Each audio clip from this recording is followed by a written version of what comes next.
All right. So it looks like Republicans have finally decided who is going to be their next House Speaker under their control in the House of Representatives. So I actually had to go back and look on my YouTube channel of when was the last time that I talked about Kevin McCarthy being removed from this speaker position from, more fringe, I guess, members of the Republican Party in the House.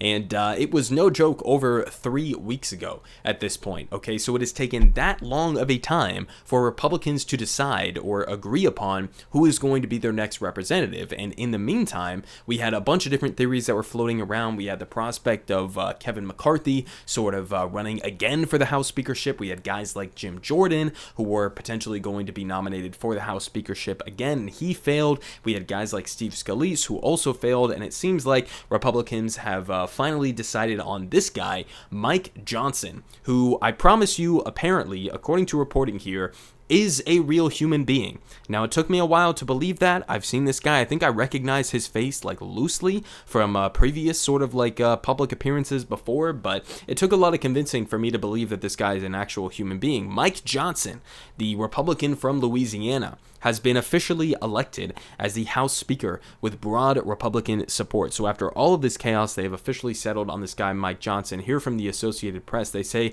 Republicans eagerly elected Representative Mike Johnson as House Speaker on Wednesday, elevating a deeply conservative but lesser-known leader to the seat of U.S. power and ending, for now, the political chaos in the majority. Johnson of Louisiana swept through the first ballot with all support from Republicans anxious to put the past weeks of turmoil behind them and to get along with the business of governing, I guess, in this sense. I mean, keep in mind, guys, the main reason that Matt Gaetz had an issue with Kevin McCarthy and ended up removing him from the speaker position in the first place was because he wanted Kevin McCarthy to somehow conduct further attempts at cuts to some working class social programs, right? He wanted to take the food out of the mouths of poor, working class families in this country. He wanted to screw over, families in this country. That is what his goal was. It was to slash spending much more than what Kevin McCarthy was able to work out in terms of spending deals with the Biden administration and with the democratically controlled House or a democratically controlled Senate right now in the United States of America. So that was sort of Matt Gaetz' original demand. And it seems like, again, he's sort of like they've settled on a guy, Mike Johnson, who the space between him and Kevin McCarthy ideologically is like this. Okay, it's this. You might not even be able to see it on camera because I'm keeping my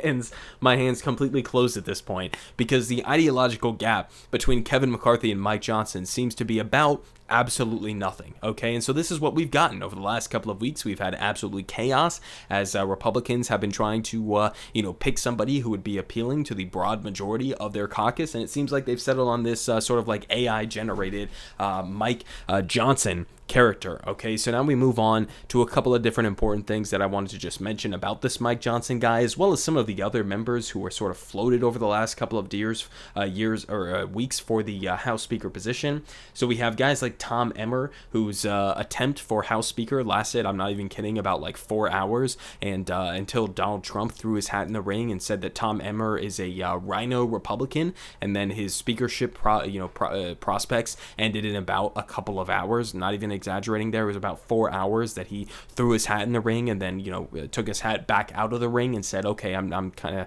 not really running for this position anymore after Donald Trump attacked him as a rhino. So we had guys like Tom Emmer and Mike Johnson and Byron Donalds, who I believe is also from Florida and who I think is best buddies with Matt Gaetz as well. We had guys like Kevin Hearn, Jack Bergman, Austin Scott, Pete Sessions, Gary Palmer, Dan Muser. So I've heard of a couple of these guys before, guys like, Tom Emmer and Byron Donalds and Kevin Hearn and Pete Sessions and Dan Muser, but a couple of these other guys, like who the fuck is Austin Scott? Who is Jack Bergman? I mean, it seems like, again, they're kind of making up some of these people. But anyways, Mike Johnson, in terms of some of the key votes over the last number of years, certifying the 2020 election, Mike Johnson is a no. He's a no. So this was one of the primary guys who was basically running to, attempt to keep Donald Trump in a position of power as the president, as a sort of like God King dictator in the United States of America. So he was against certifying the 2020 election.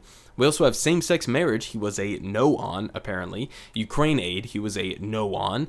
Fiscal Responsibility Act, he was a yes on. And then the 47-day funding bill, he was a no on. Okay, and so we move on to this, which I think was a pretty illuminating clip here, as pointed out by HCYN, when he was directly confronted with the fact that he was aggressively trying to promote the overturning of the 2020 election. And I mean, look at the Republican response from this very basic, seems like fair question here from the reporter. Mr. Johnson, you helped lead the efforts to overturn the 2020 election results. Will you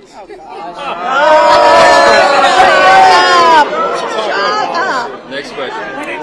Okay, so I mean, you can see some people here, some prominent Republicans here in the back, guys like, Steve Scalise, I believe this is Elise Stefanik or somebody else. You got Lauren Boebert down here, and I mean, they're literally laughing off the question, right? As if that's not a fair question. Hey, you leaded the efforts to overturn the 2020 election. You wanted to keep Donald Trump as a dictator here in the United States of America, overturn the valid 2020 election results that had Joe Biden obviously winning that election. And they literally say, shut up, to the reporter. I mean, as if this is a crazy question, as if this is something that happened 50 years ago. No, we're 2023 right now. You know, this happened in 2020, and they're acting as if this is some sort of an absolutely absurd question to be asking these kinds of things. Okay, so I guess he just didn't even respond to that question about him being deeply involved in the attempt to overturn the 2020 election. And I'll link this down below if you want to get a little bit more information from the New York Times here in terms of his actual direct role in that effort. And so, I mean, again, we had so many different sort of like chaotic developments throughout this entire process. Again, we had guys like Steve Scalise and Jim Jordan, and also Kevin McCarthy sort of pitching sort of like a divided, sort of House Speaker role with him and Jim Jordan, and that was sort of attempted by them. So, I mean, listen, at the end of the day, this is pretty chaotic from the Republican Party. I mean, obviously, I think that a lot of Republicans, based on what I've seen from the commentary in class from Fox News, have been pretty frustrated over the last couple of weeks as Republicans have been failing to pick over and over and over again somebody who could appeal to the entirety of their caucus. And again, I mean, I think the main thing that needs to be pointed out here is that it seems like the ideological or the policy gap between Kevin McCarthy and Mike Johnson is basically nothing. I mean, again, like the main issue that, Matt Gaetz had when he ousted Kevin McCarthy is that he wasn't willing to go far enough on spending in the United States of America. And it seems like Mike Johnson, I don't know how the fuck he would ever be able to go further to the right on those kinds of things than Kevin McCarthy was, but here we are. And I don't know what the rules package is going to look like going forward. We could very well end up in a couple of weeks from now, ending up in the same situation that we are right now with, Mike Johnson being removed from power by a singular member of Congress, because that's what their rules package previously dictated, and we could end up in the exact same situation that we are right now. So I don't know how this is going to play out. I don't know how well Mike Johnson is going to do or how long he's going to last, but I mean, this has been an absolute shit show, and I want to make it clear that, like, on the one hand, this has been an absolute shit show and an embarrassment for the Republican Party, but on the other hand, I kind of am low-key jealous of these kind of tactics being deployed by very far-right members of the Republican caucus, and I almost wish that these kind of tactics would be used by more left-wing members of Congress, right? Again, as I pointed out, Matt Gaetz, his main demand was that Kevin McCarthy wasn't, I guess, right-wing enough on economic issues and slashing social programs and all of the rest of that. And so obviously this is a massive embarrassment for the Republican Party broadly,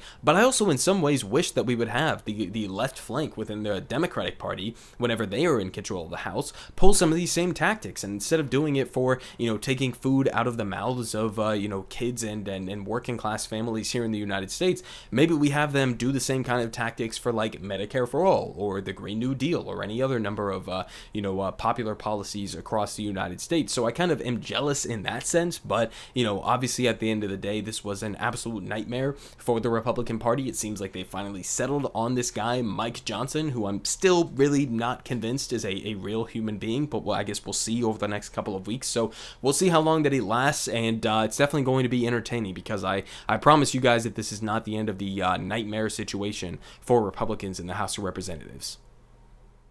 Everyone is saying good politic guy has the best politic. Believe me, no one does it like him.